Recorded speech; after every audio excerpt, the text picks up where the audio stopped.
Welcome back to Ray's Talk Show. This is your host, Ray Collazo. Thank you so much for joining us. Ray's Talk Show. We're talking about the issues that impact our community and our world, and what you can do about it. Thank you so much for joining us. We're also doing this. Part of the main purpose of Ray's Talk Show is to elevate the perspective of the Latino community, not just in quote-unquote Latino issues, but in all issues impacting our country, this great democracy of ours, or what's left of the great democracy. So again, thank you so much for joining us and checking out our perspective.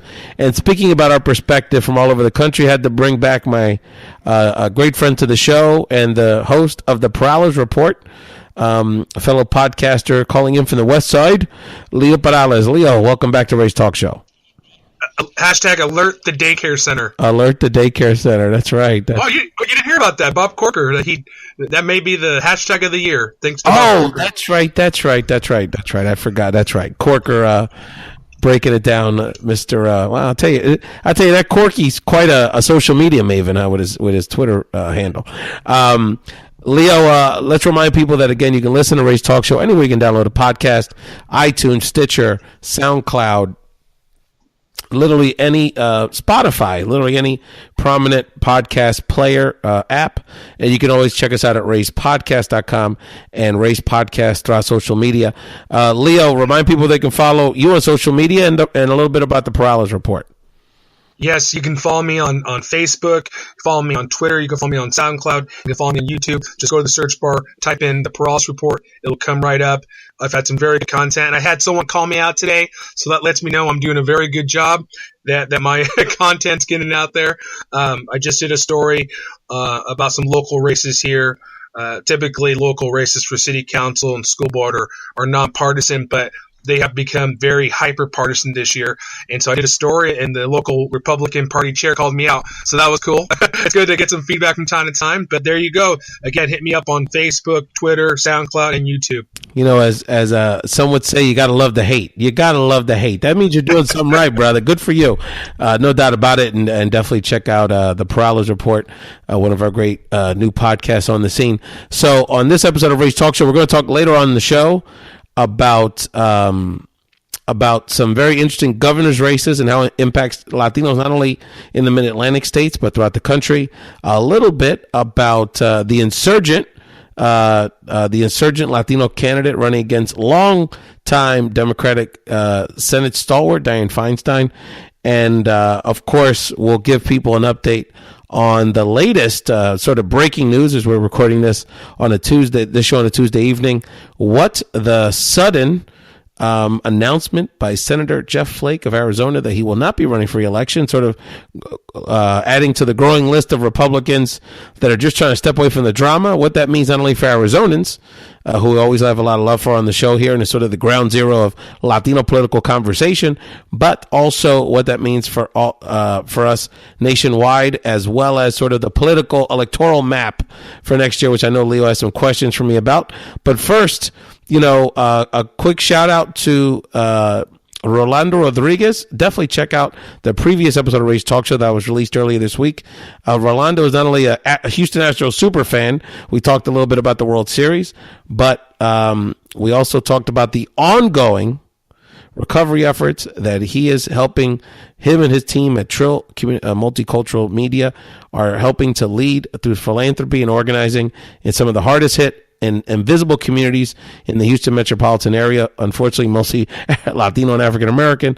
And so I bring that up not only because we want to make sure that we've not forgotten about all of the tragedies and all the things happening around the country, from the fires in Northern California to, again, the ongoing recovery efforts in Texas and the Gulf Coast, but because we have to remind ourselves that just because the electoral cycle forgets about us, we have not forgotten any of our communities.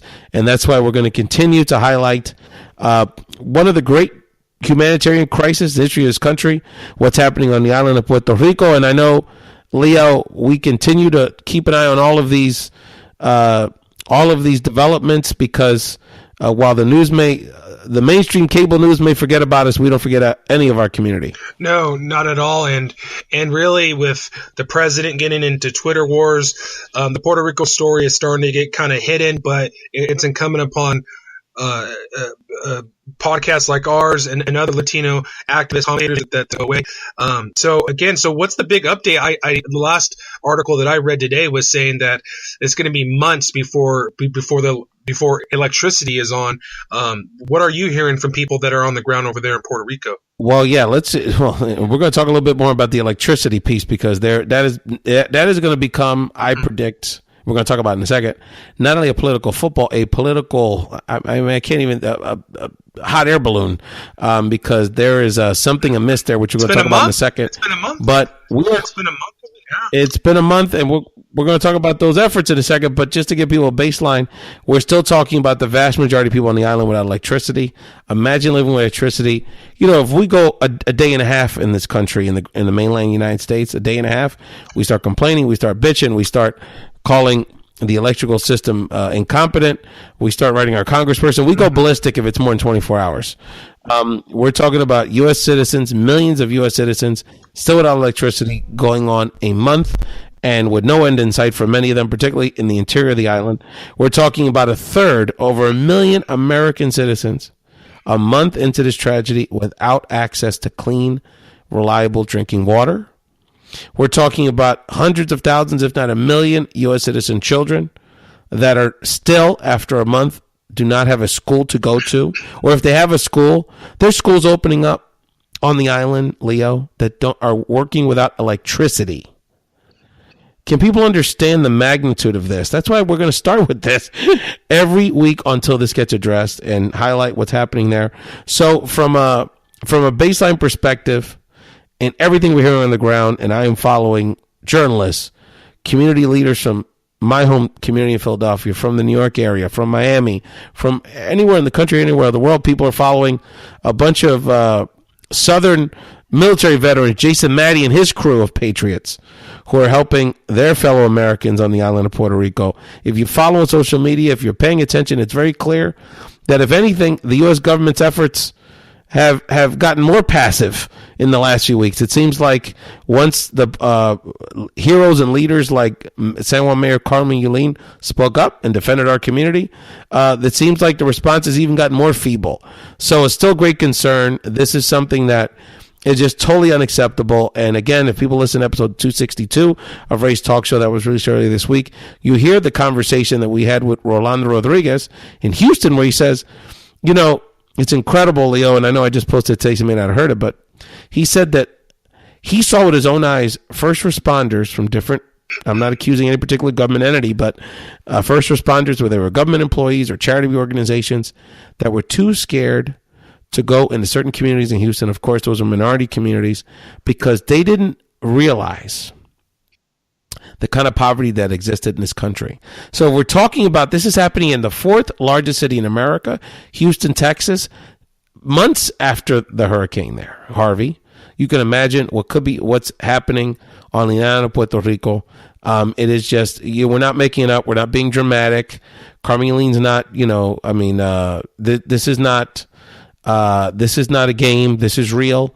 And we have to do everything we can to not only support the ongoing charitable efforts, but lobby our members of Congress and this administration to get off their ass and do more, do what's just for the island and its 3.5 million inhabitants, but also to push for federal solutions to address this crisis, short and long term.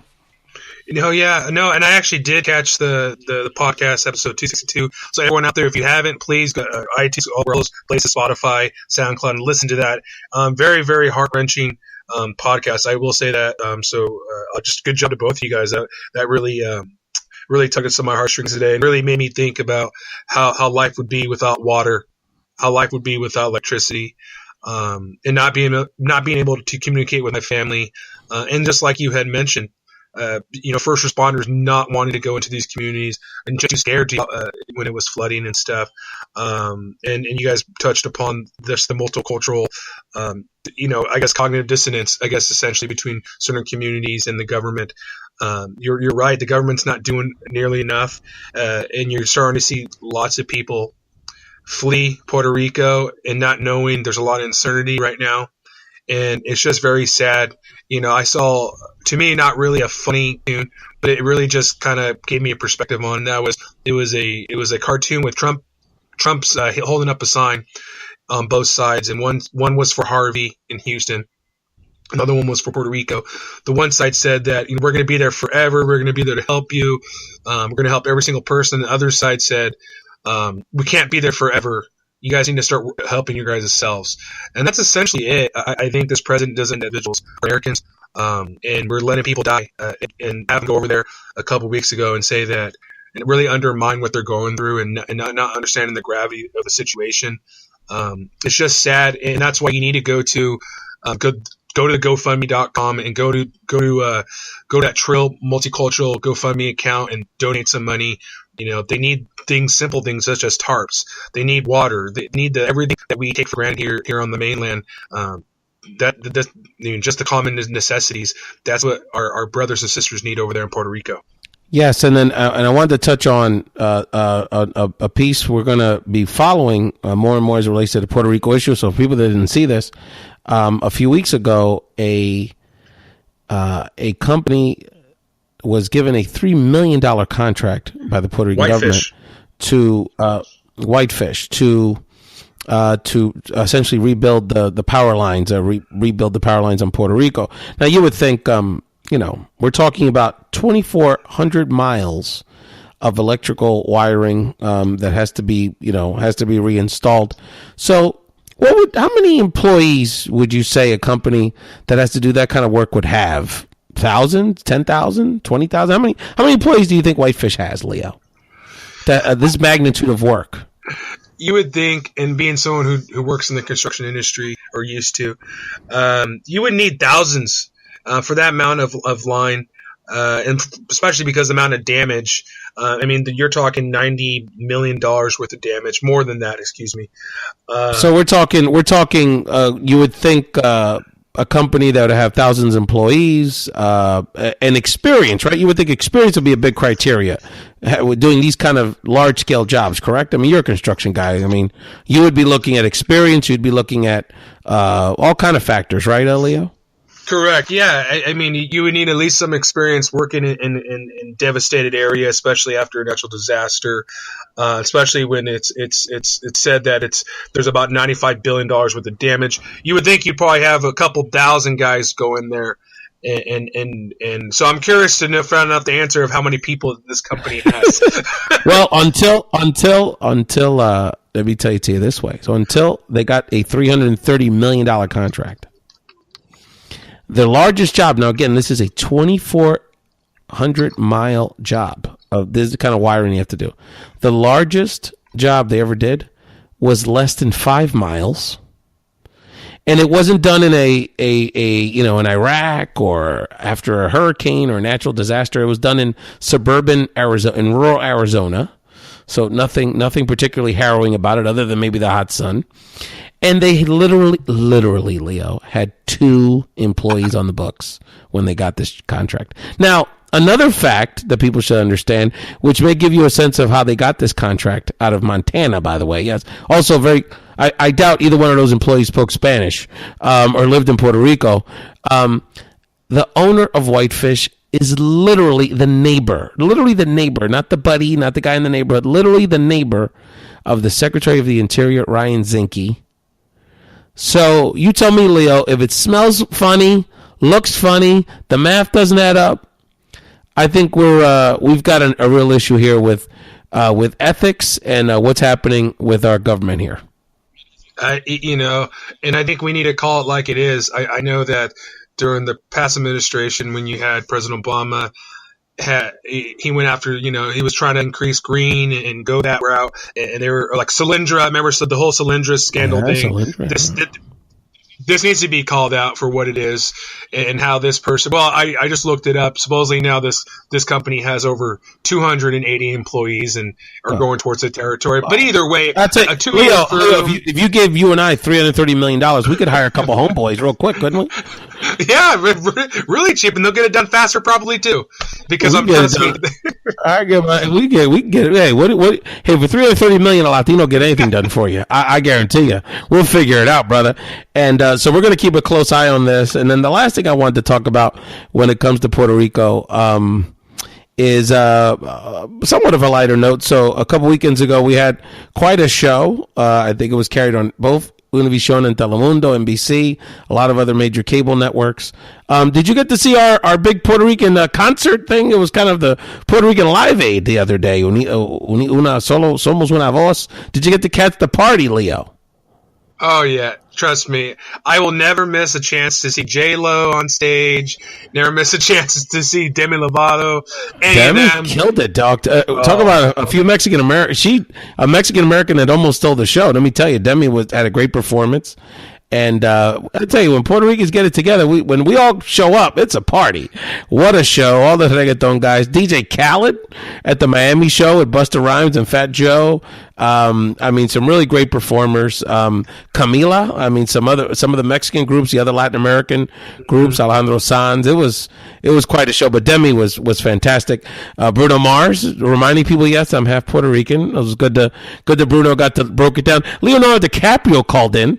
So I just wanted to note that it's been interesting because on one level, I think that show was good for the Puerto Rican psyche. And again, if you're following a couple thousand Puerto Ricans like I do on social media on a daily basis, and the stress of this whole situation, and especially the activist community that's doing everything they possibly can. I have friends like Ketsu Losada, who's literally on day 6 from Philadelphia. She's the chief of staff of a local councilwoman here.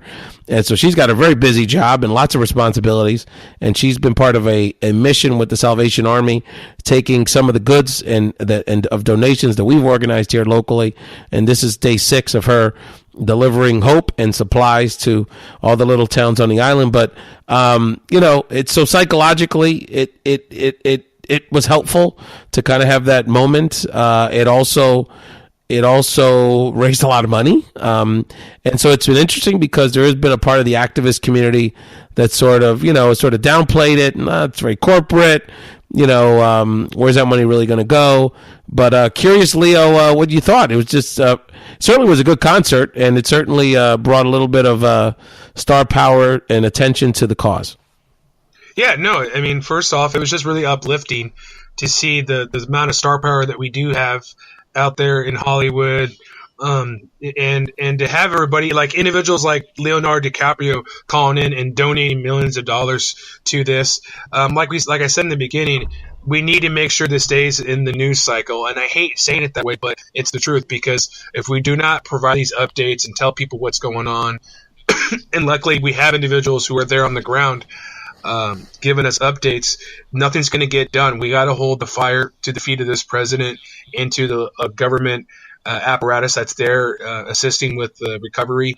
We just have to keep on going. But first off, again, it was just an awesome seeing Demi Lovato up there, Jennifer Lopez, Mark Anthony, Ricky Martin, everybody. Just the stars came out that day. And really, if you have loved ones over there going through this tragedy, to me, I felt like it gave you a little bit of hope. A little bit of hope that people go ahead. And no doubt, definitely hope, definitely inspiration.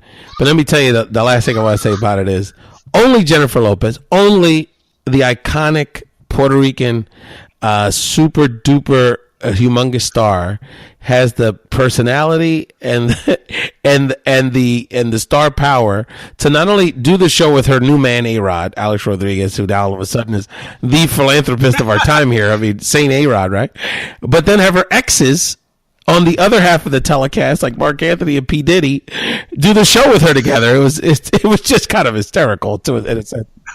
I did ask my wife that. I go, how weird does that feel? I don't know how they can stand up there, and I don't know if I can do that. Well, let's hope that, Leo, that your wife never knows the feeling. You'd be the one stuck in Miami with Puffy. And you listen to Leo Perales and Ray Collazo on Ray's talk show. Leo, remind people again where they can find you on Twitter and social media. You can find me on Twitter at Leo A. Perales. You can follow me on Facebook, SoundCloud, and YouTube, The Perales Report. Look it up. I also want to put out there, I started my own news site. It's called, I'm still getting over a cold. I'm sure people can hear that, but it's called Adelante News. edelantenews.com. Go there. I'm featuring lots of cool stuff, a couple podcasts a lot of people aren't hearing. I want to do a shout out to Morado Lens, shout out to Ray's podcast. I've been featuring them on the news site. Just putting it out there for people. I'm getting a lot of good feedback about the news site, but go there. It's a great site just to see what's the big news of the day. I update it every single day, and it's just a good way to just be in touch with the news that's going on. I have to look it up while we're talking here, but Peguine, I want to give Peguine Chavarria a shout out. Peguine is the first, I don't know if she's the only still, but the first Latina, Leo, you got to have her on your show, Perales Report, inducted in the National Motivational Speakers Hall of Fame. She was inducted with Tony Robbins and Zig Ziglar. So you're talking about a powerhouse woman, and she was giving a shout out to a Latina podcast, and the last name was Villalobos. I guess she was kind of the first guest. It's a brand new show, so I have to. There's a lot of good shows. Morado Lens, those women are those brujas, as they like to call themselves affectionately.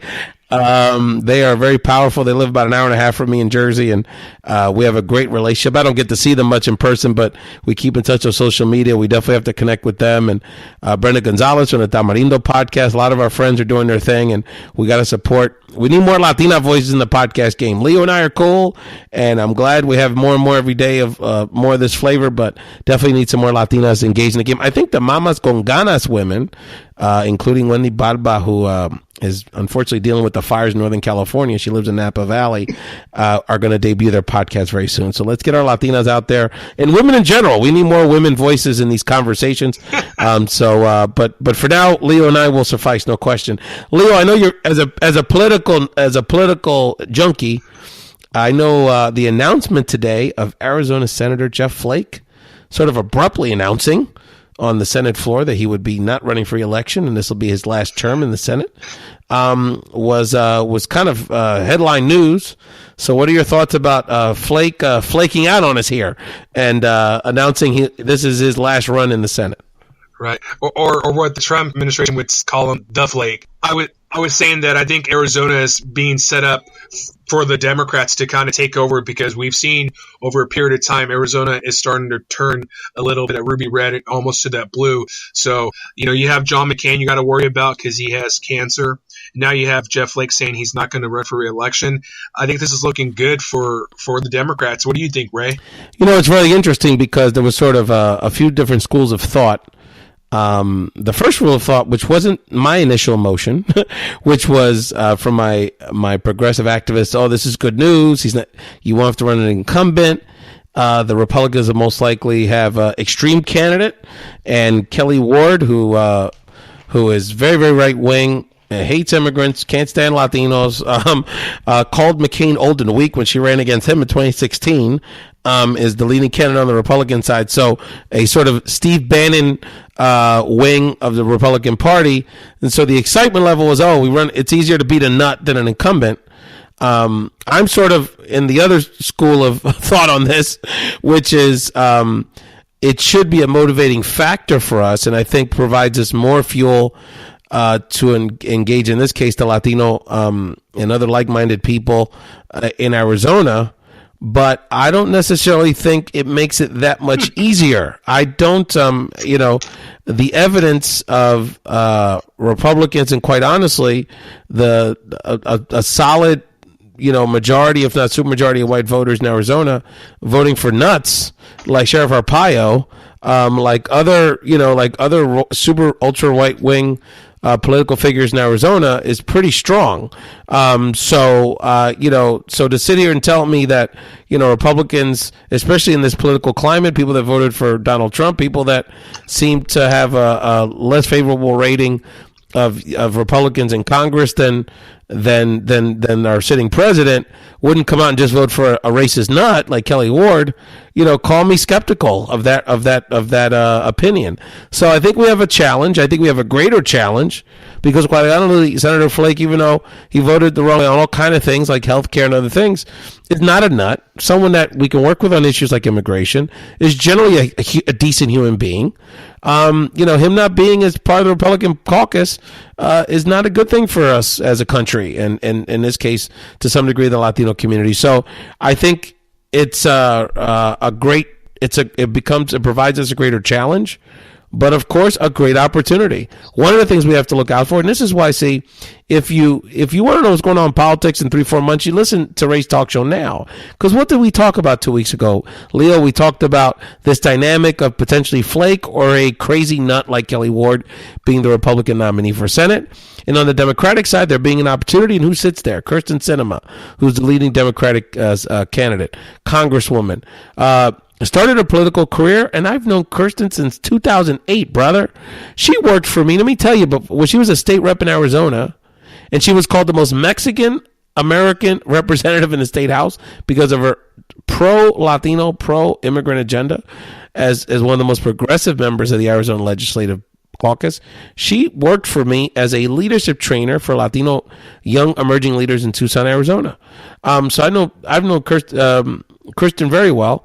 She went from an ultra progressive. Now she's gotten in Congress and is representing a fairly conservative district, 50-50 sort of toss-up district in suburban Phoenix. And all of a sudden she's very moderate, and in particular conservative on immigration. And she voted for the wall money in the House budget reconciliation a few weeks ago. So, when you're talking about this opportunity, we have to ask ourselves, what is the Democratic Party providing us as an alternative? Now, let's see what Kirsten does. Does she change her spots again? Does she try to play both sides to the middle? And the question is, even if she were to win, is she a better choice than Kelly Ward? Hell yeah. So we can work with. But at the same time, the question is, what kind of authenticity and what kind of leadership is the Democratic Party offering us? Well, again, it's on a personal level, we have a good relationship. So this isn't personal. But the reality is, this is a woman that's changed her political ideology almost 180 in the time she's been in Congress. So those are the things that I think about. And I think about, if we're going to be presented that as an option, if the Democratic Party in Arizona and the Democratic Party nationally is going to present us as the option, well, this is better than the crazy alternative, that's not a great motivating factor for the Latino community. So I encourage us to get engaged. I encourage us to start holding the Democratic field accountable in Arizona, not just Congresswoman Sinema, but others. Because, and we're going to talk about the California Senate race in a second. The question we have to have is, what is the Democratic Party offering us, and what leaders are they grooming in our community, and people that truly reflect, and most importantly, reflect our values? Well, I can answer your question right there, is that they're not. Especially over where I live here in Washington, we've had 2 longtime Democratic senators. The last time I checked, I don't think they're grooming anybody to take their seats. So I think in this case in Arizona, you're kind of stuck with Kirsten Sinema, and that to know that you're saying that you know her personally, that she started out as very progressive, but that she's kind of more towards the middle and kind of leans right now. But Jeff Flake wasn't conservative by all means, and when you have people like Tim Kaine crying, had to leave the chamber because he was crying that Jeff Flake resigned or was not going to seek re-election. Do you think Kirsten Sinema can fit the mold of a Jeff Flake? I guess in a sense. Do you know Kristen that well? Well, I know her pretty well. I know her when she certainly didn't have these kind of politics. So, look, that's ultimately a question. This is why I'm talking about it now, because that's a question that instead of the Democratic Party, what I don't want to see is Kelly Ward win this primary, and then the Democratic Party go to Latinos in July and August, September, in la última hora, and say, well, of course you have to vote and get excited about Kirsten Sinema or a similar kind of moderate Democratic candidate that, I'm not really feeling, we're not really feeling because we're not really sure they're with our community or not. And then if we don't turn out in record numbers, it's our fault. And so, and then there's, yeah. And then I don't, yeah. That's why. No, please. No, please. Well, maybe I need to fly down to Arizona and check the landscape out, but I don't see a lot of Latinos, taking a backseat anymore. Don't get me wrong. We need to vote in bigger numbers. But in places like Arizona, if you want to go ahead and segue the next topic, that's why you have people coming off the bench like a Mr. DeLeon and challenging these people and saying that you're not doing your job and it's time for us to take the mantle and for you to step down. So with that said, we can go ahead and talk about the California Senate race and how that's going to start heating up. Yeah, let me just say one last thing about the Arizona piece for a second. And I want to say this. I want to be clear. I want to be really clear to people. And look, is this an opportunity? Arizona, Nevada, There'll be some other elections. There's some very, very important governor's races for Latinos, like in Florida, and races that have, particularly the Cruz race. My homie who I went to college with, Beto O'Rourke, is running against Ted Cruz in Texas. It's hard, but it ain't impossible. We'll talk about the California election, Senate race in a second, but I want to be real clear with people. Is this an opportunity? Is this a moment for the Latino community to flex electoral muscle like we haven't before in midterm elections? We have in presidentials for sure, but not necessarily in midterms to the degree we could. Absolutely. And we absolutely need to do that. But I want to be clear on two things. One, I want to be clear that the Democratic Party, their fallback cannot be, well, we're not these crazy racists. And that be the great allure for us to join them, and then there has to be real investment. There have to be candidates that are fighting for the issues we care about. And let me repeat, there has to be real investment, whether it's voter registration, voter mobilization, hiring people that look like us, that are from our communities to do the organizing. That's a major issue. Major issue. I saw a Facebook post by a friend of mine who has a very prominent Latino-owned and union political consulting firm, and he said that a 6-year-old white guy called him because he was named the head of minority outreach for a Senate race, one of these Senate races that we're talking about. And he said, "Hey, I could use your ideas." And he hung up the phone on him and said, "Well, until I get paid, you're not going to play me for a sucker." So these are the kind of issues that we have to deal with now and hold everybody accountable to. And the other thing I want to say is, and again, going back to this dynamic of Flake, it's a good thing because it'll be easier to beat a nut. What Flake said was kind of the bigger issue today, which was, I'm not this kind of Republican, which is basically people that are buying into the Trump agenda, people that are buying into this racist ideology, this white nationalist ideology, this agenda that's devoid of facts, ignoring climate change, ignoring issues like income inequality and blaming black athletes for kneeling, and all these sort of blaming black women for everything, basically, whether it's Jamel Hill or Federico Wilson or whomever the woman of color that dare speaks out against this administration of the week. And so I just want to say that's the problem. And so, we're gonna do everything we can to engage the Latino community. We're gonna do everything we can to have our voice heard. But I just want people to understand, I'm not the one that allowed in our community, not the people that sat back while Fox News, the right wing media, the right wing, industrial complex, if you will, brainwashed this large portion of our society to make us the bad people. And we'll talk about the governor's races in the Mid-Atlantic states in a second. It's not stopping. And I want to be clear with Latinos out there. Unless we stand up for ourselves and fight, we're going to continue to be attacked. It's Houston, it's Puerto Rico, it's DACA, it's mass deportations. It'll become Venezuela. It'll become you. It'll become me. It'll become Leo. It'll become the TPS, the Central Americans that have damn near been here 15 years, which are threatening to take away their status, even though they're essentially political refugees. It will not stop unless we stand up for ourselves. Wow, preach, brother, preach. I don't know, I don't know what else to say. I mean, that's a total mic drop. Wow, I mean, you pretty much said it right then and there, and that's one thing that I've kind of taken to heart. But you know how that always is. You had mentioned the guy who called up your friend and gave me some advice. It's just very difficult because then you kind of get perceived as the angry Mexican guy.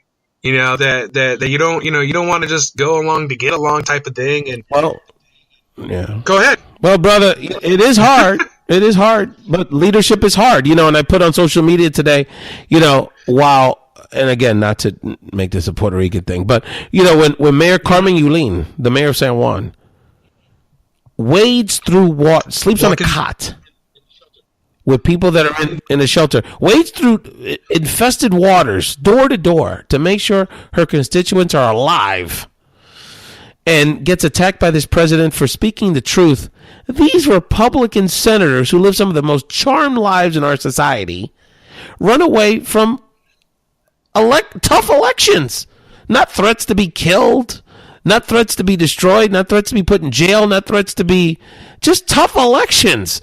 and they run away because, and I'm not, Flake's a nice guy, and, is there, you can argue he's doing it for noble reasons, but at the end of the day, our community doesn't have the luxury to run away from fights, because when we run away from fights, we get deported. We run away from fights, we don't have electricity to our hospitals. We run away from fights, we get put mass incarcerated. We run away from fights, our kids don't get an education.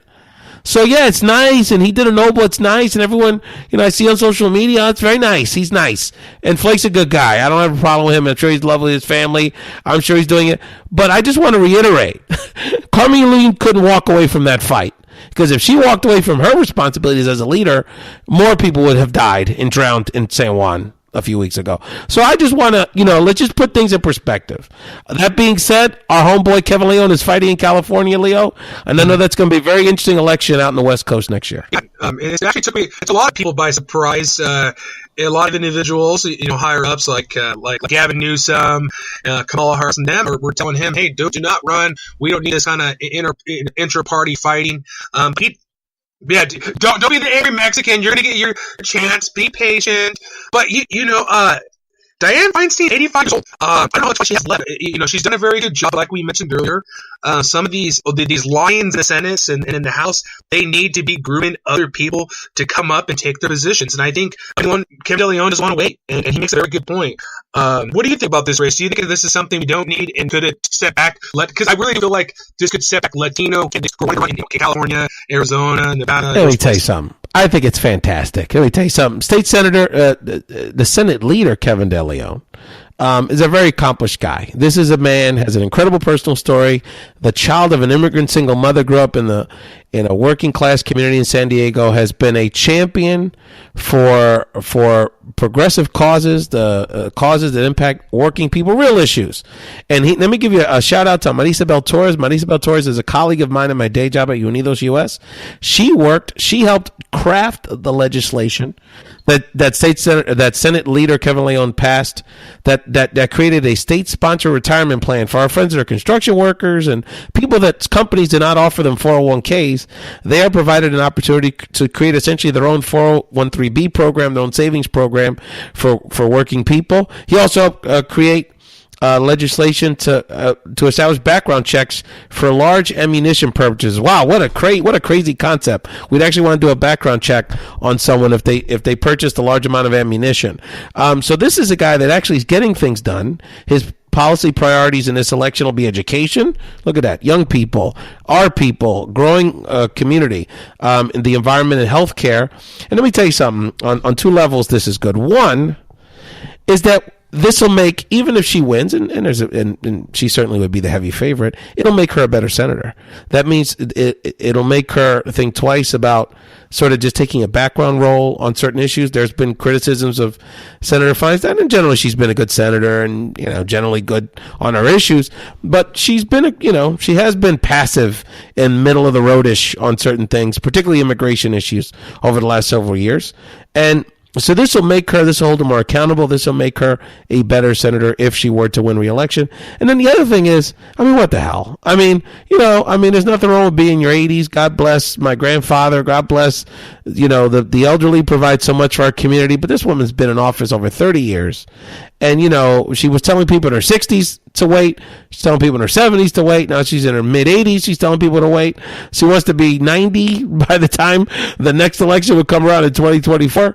So our community doesn't have time to wait. Our leadership needs to be empowered. And if you want to be the leading candidate in 2024, what better way to do it than to run now, get your name out there, establish your platform, and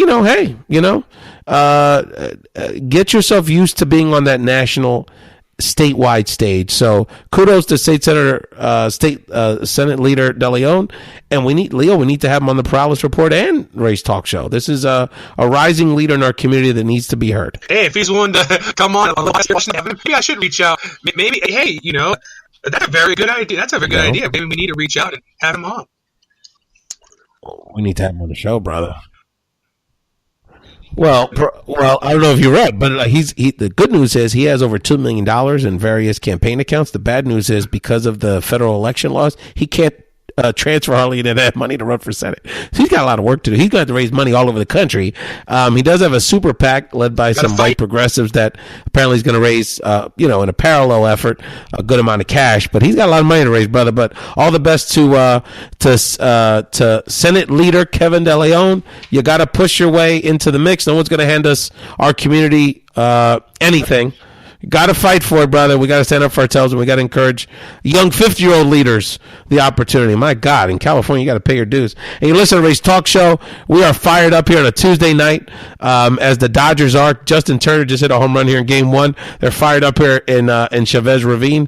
Much respect to George Lopez and Issa Leon, all our Dodger homies, Efrain Escobedo, all our Dodger friends, Feliz, all our Blue Nation is having a good time with Los Doyers out there tonight.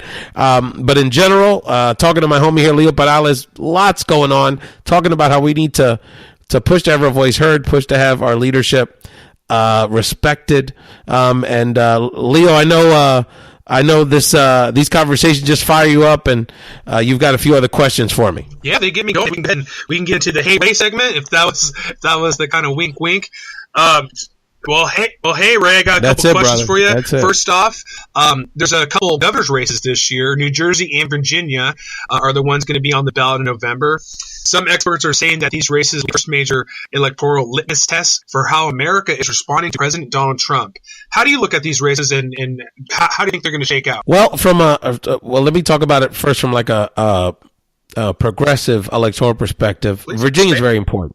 Virginia is very important because that is a swing state, and the reason why this particular governor's race is important isn't so much from a presidential lens, like a 2020 lens, but it really is about 2022 and beyond, because this governor, whoever wins this election in November, will be the governor that presides in 2021 over redistricting in Virginia. Virginia being a very much a purple state, the bodies that control the process, the state legislature and the governor, very much end up being in control of who, the shading of our federal representation. So if we have a Democratic governor in there, we'll have a relatively fair process in terms of reapportionment on the federal and state level. If we have a Republican-controlled legislature and a Republican-controlled governor, we're going to get hosed. So it's very important. Besides the state policy level, it's very important for our federal and state political influence. The other thing is that, again, this is something flying under the radar.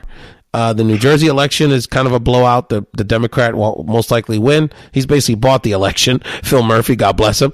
And the Virginia race is very much 50-50. But I want people that aren't paying attention to understand that both Republican candidates in New Jersey, Kim Guardano, and the Republican candidate in Virginia, Ed Gillespie, are their main focus of their campaign is to demonize the Latino community. Google it. Go on YouTube. They have commercials demonizing their accusing their Democratic opponents of harboring MS-13 gang members in the state, being for open borders, being for harboring undocumented criminals.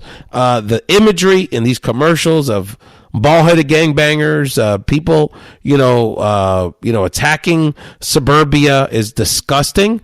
And so I just want people to understand that right under our noses, in races that seem relatively innocuous, people in suburban America and in rural Virginia and suburban New Jersey are getting YouTube videos put on Facebook ads to them, are getting mailers done promoting this anti-Latino fear that we are supposedly the problem. We are the to be feared.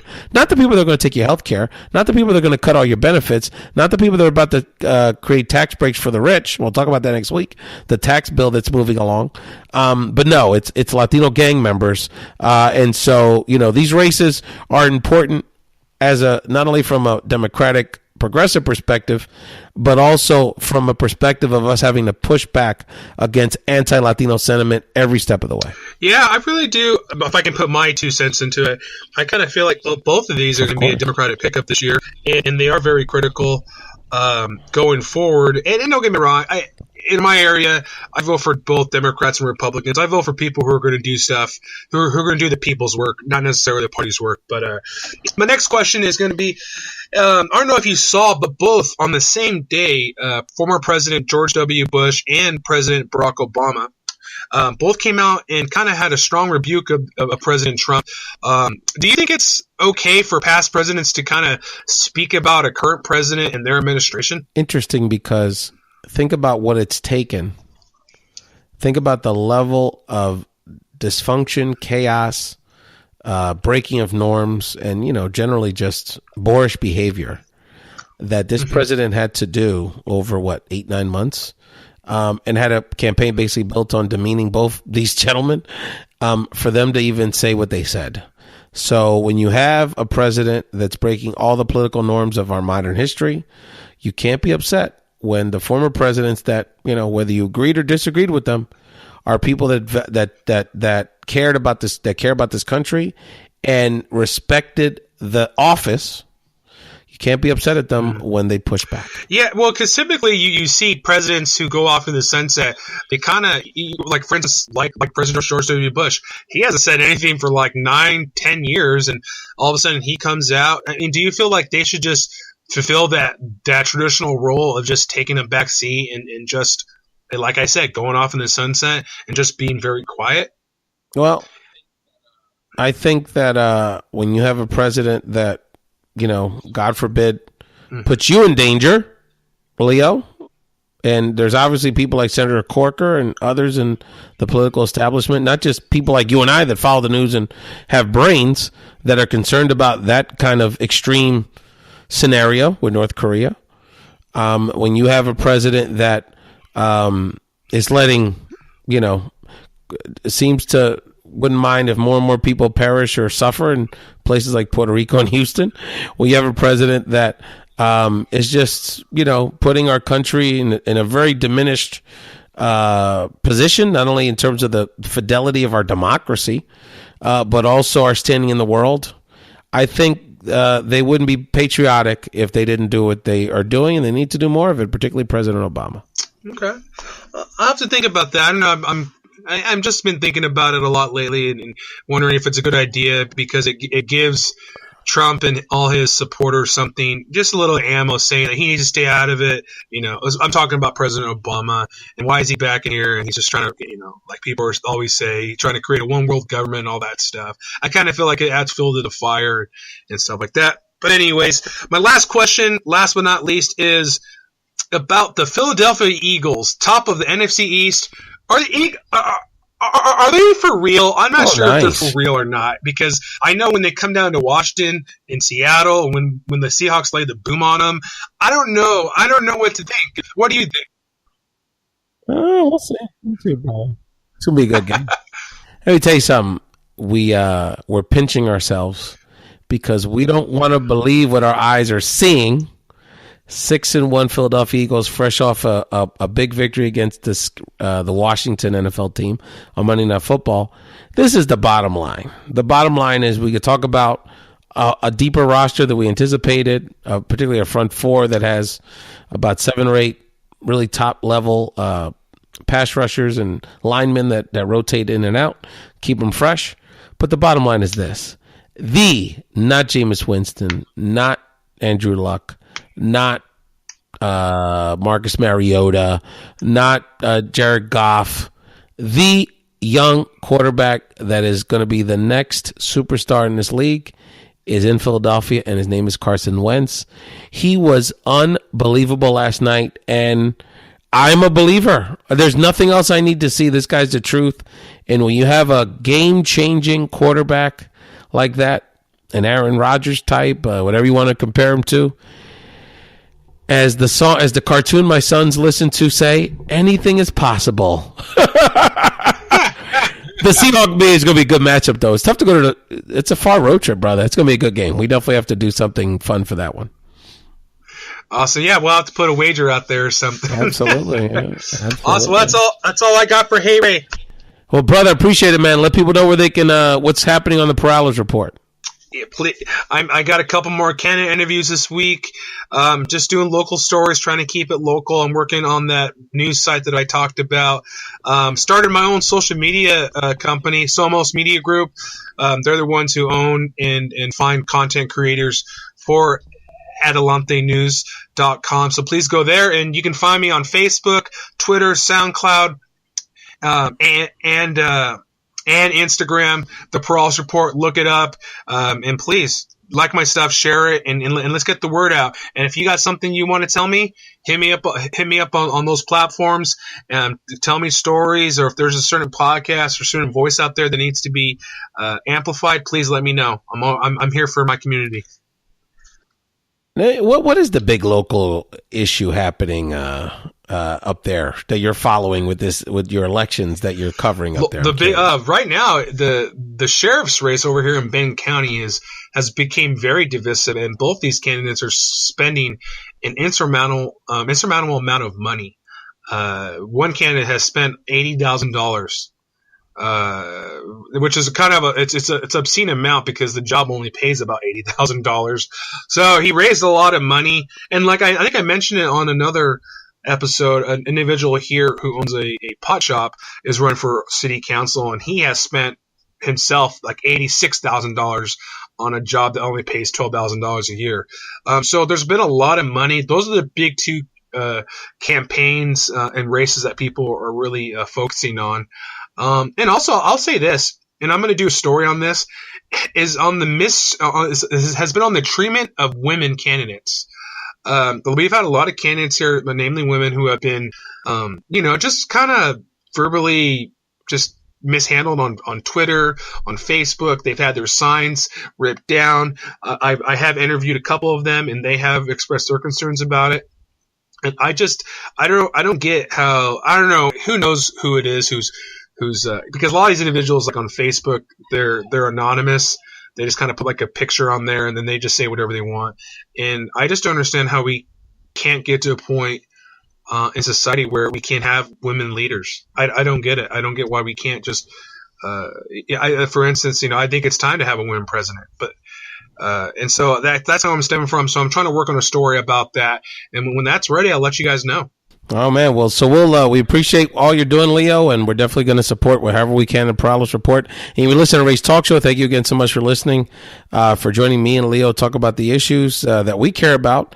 And that are impacting our community and what we can do about it. We have to continue to organize around the issues that we care about, whether it's the island or a myriad of issues. And I encourage you to follow Leo's lead to continue to engage in local issues, because that's where you can make a direct difference in the quality of life of your family, your children, your neighborhood. So keep up the good work, Leo. Thank you so much for joining us. You can check out Ray's Talk Show anywhere you can download a podcast, and we appreciate a review, particularly on iTunes.